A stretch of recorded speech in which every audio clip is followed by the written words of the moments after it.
Hey y'all, so today I wanted to talk about my experiences of being in my 20s compared to my 30s and just kind of give you all some insight and advice um, on what to consider if you're in your early 20s or if you are approaching 30.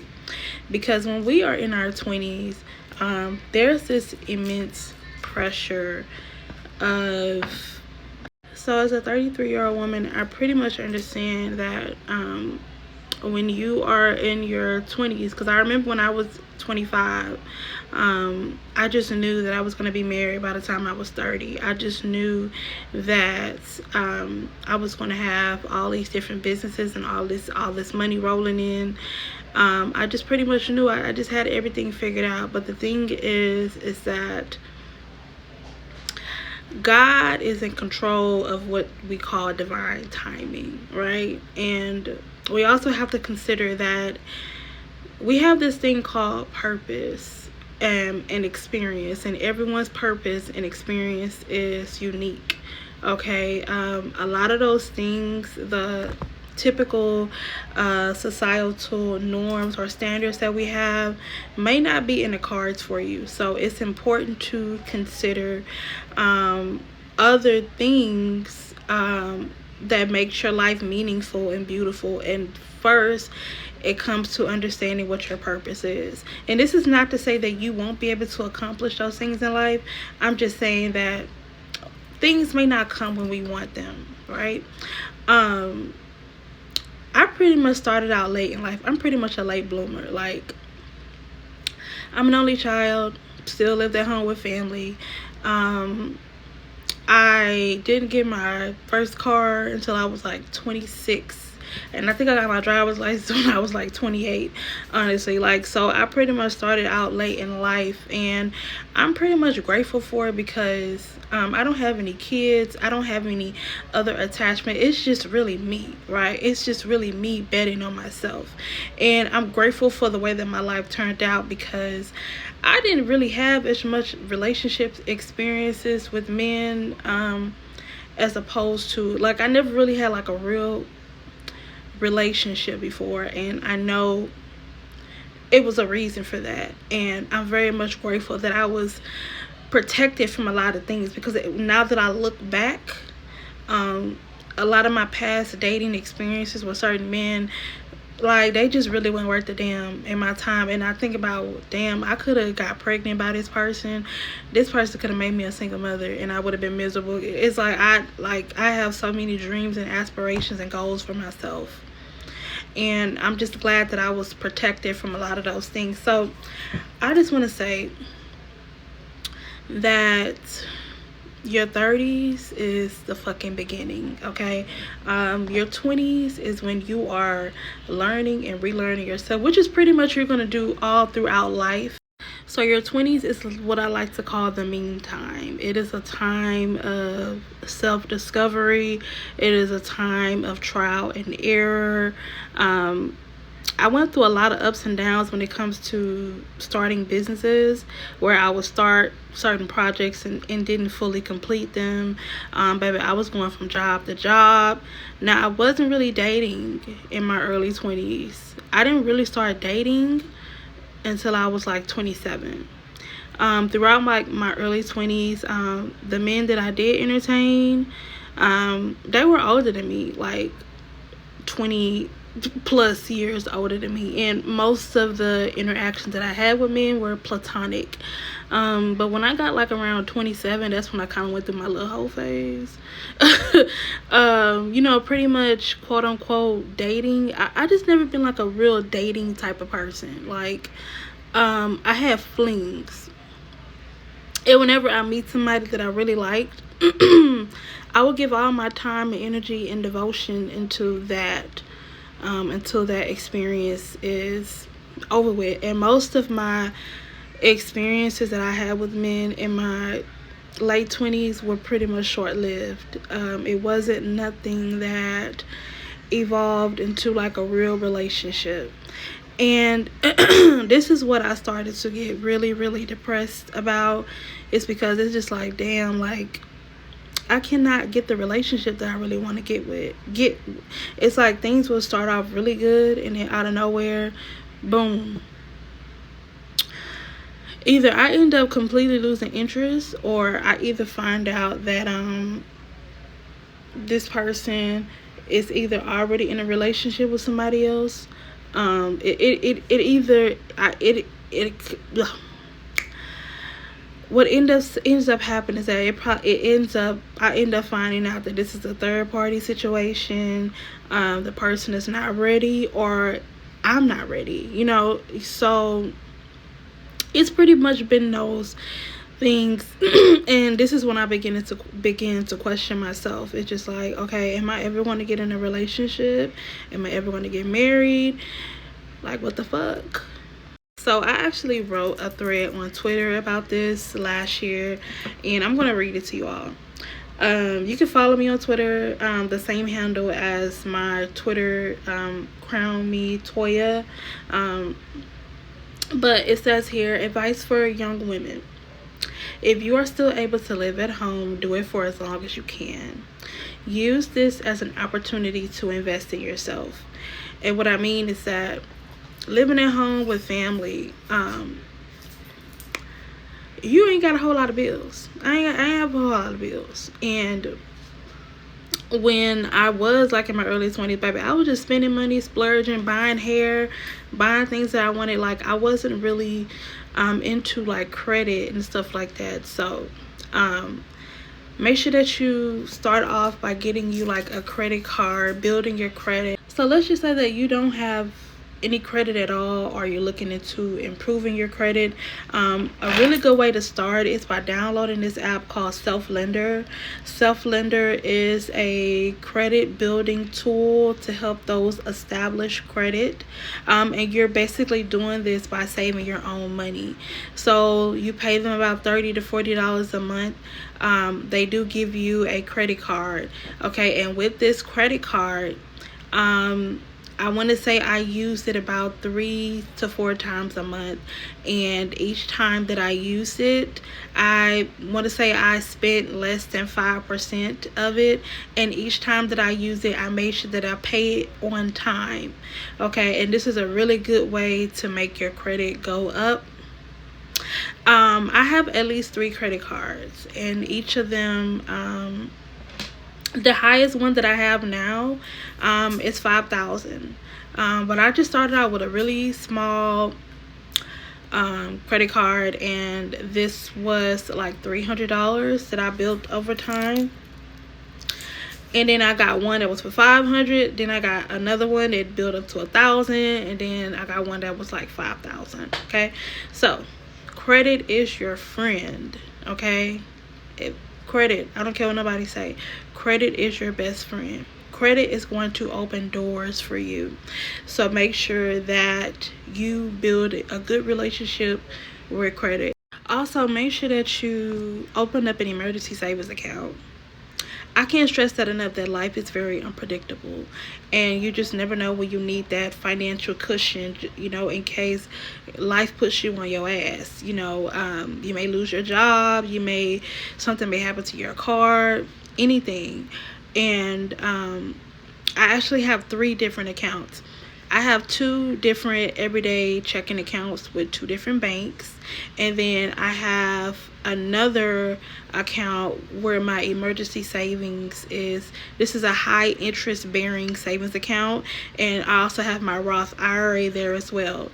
I was living at home with family, you know what I'm saying? So I didn't have a whole lot of bills, so I was putting at least $400 or more into this account every 2 weeks. It'll be $400, $800, sometimes it'll be $1,000. If I get some extra money, just put it into that account. And then by the end of the year, I was able to have over $5,000 in savings, which is how I was able to move into the home that I'm in now, with the down payment and moving expenses and stuff like that. So I was just very grateful that I was able to actually do that. Now let's get into Roth IRA. If you have a job, you may have 401k there. They may have that option there for you. But a Roth IRA is a kind of retirement savings account where it's basically tax free. So basically, a Roth IRA is a special type of savings account where you are able to contribute money into it, and it grows and earns interest over time.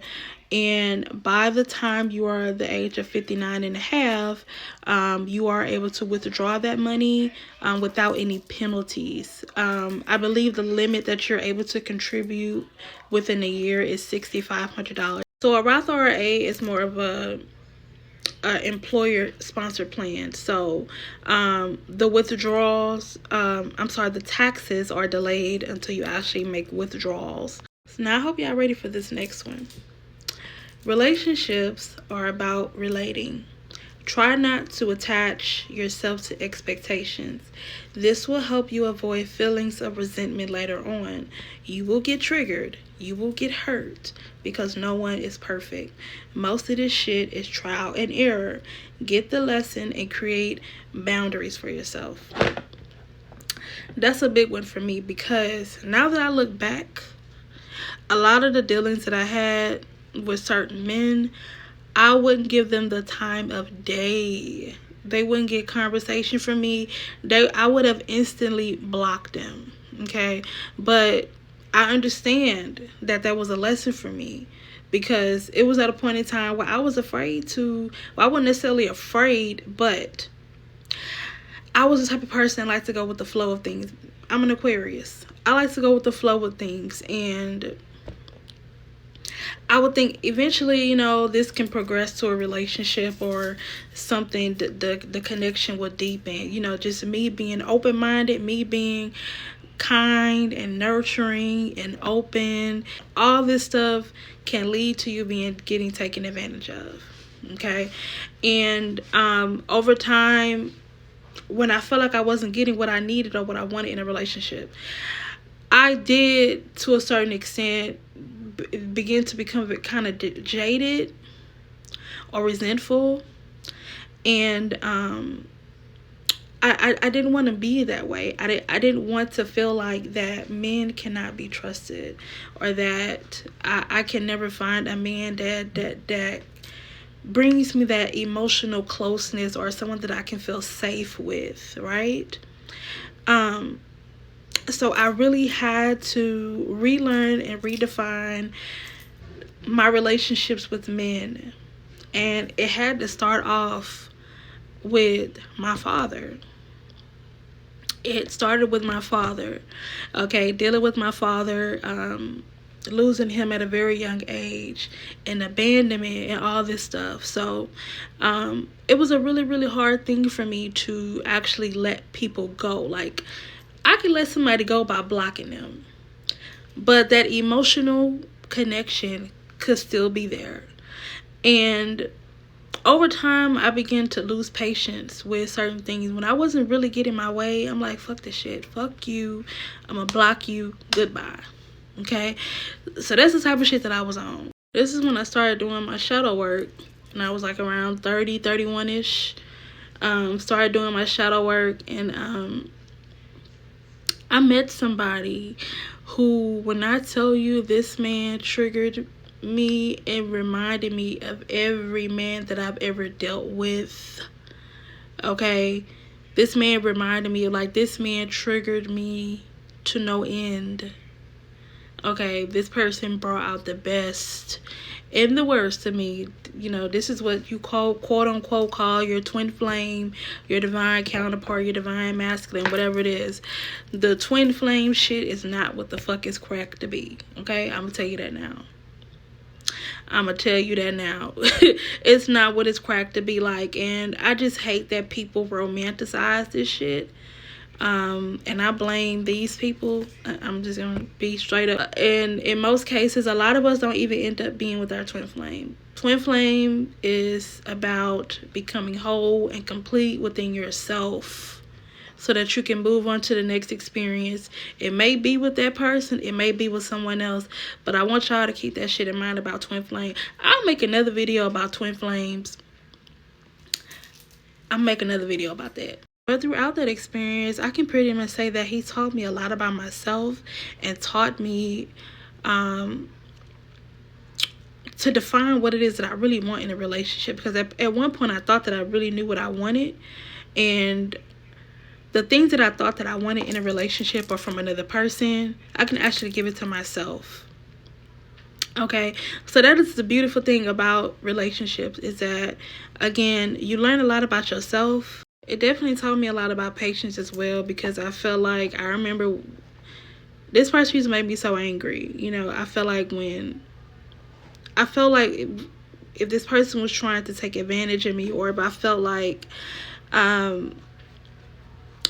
he's not putting in what is needed or required for the relationship to grow, expand, and go to the next level, I would get super angry and aggressive. At this point in my life, I just feel like relationships are draining and distraction, especially if you know that you're not with the right person. And eventually you will know. We be knowing that we with a motherfucker that we know that we ain't got no business being with, and time will go on and pass by, and you're still going through these same cycles, the same things over and over and over again. And it just like, we have to be willing to give ourselves closure. Closure is a fucking fallacy.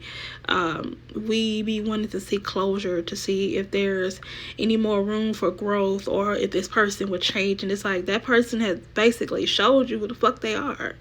And you have to be willing to accept it. Accept people for who they are, and be willing to move forward, okay? And in the future, you're able to actually set those boundaries. Boundaries for me are not necessarily for the relationship itself, or I should say for the other person to get to control them or change them in any type of way. My boundaries are for me and my protection and my comfort. If I feel unsafe, or if I feel uncomfortable in a situation, then I'm going to be willing to express myself in it. And if I feel like that person doesn't respect those boundaries, then we can just pretty much go our separate ways, you know, and I'm okay with that. And another thing that I've realized is that men are always going to prioritize their needs and what benefits them first, even if they care about you. It just has to make sense for them. And I've just learned to apply this own understanding to my life and my relationship. And this is why I no longer care about what people thought, simply because I didn't have any children, or you know, I wasn't doing I didn't have the things that people around me have, like a relationship, marriage, or kids. And I knew that people who were criticizing me about that, some of them were saying those things because they envied the freedom that I have. Like, I don't have no kids. You know, it's pretty just me betting on myself now, and I feel like people will envy that, and they will try to put that pressure on you to have kids. And some people don't want that for themselves. But do I want to have kids? Do I want to get married? Yes, I do. That is a desire that I have. But I have always considered the quality of life I have before I actually start a family. I always consider, you know, I want to be stable. I want to have a healthy, loving partnership, marriage, before I actually start having a family, because I feel like that is very important, and I feel like that is very selfish to not consider those things. Because once you start having kids, you can't put yourself, you have to put your children first. There's a lot of things that you got to consider. This is why it is important to have people surrounding you and around you who have experience when it comes to marriage, when it comes to being a parent. And we're going to get into this next thread right here. We can't do it all alone. Find a mentor, astrologer, spiritual life coach. They can provide you with the tools to help you fulfill your divine purpose and navigate self-limiting behavior. I can't stress how important that is. Okay, because the last thing I wanted to do was to be roaming through life aimlessly. And I'm very grateful for that, because I've had mentors for like the last 5 years or so, and it has definitely been a great help. Spirit will lead you. All you got to do is ask. Spirit will lead you to the person that that is meant to be in your life to help you define your purpose. Because I know that it's so easy to say to help you find your purpose, but finding your purpose is something that you have to determine. What exactly are you passionate about? What is something that you value the most? And I feel like from that moment going forward, you can seek out mentors to help you develop the tools you need to get to where you need to go. And this one right here, I feel like it's pretty self-explanatory. Mind your business.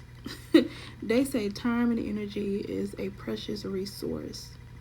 The more you focus on yourself, the better your life becomes. And when I tell you, the older I get, the less I care about celebrity gossip, tea. Like, it's cool to divulge in and laugh and kiki from time to time, but I unfollow blogs like the Shade Room and things like that. I just don't really engulf in too much of that anymore, because it just, I'm trying to improve time management and enhancing my life, and none of that shit is gonna fucking matter. People be talking about that shit, creating think pieces.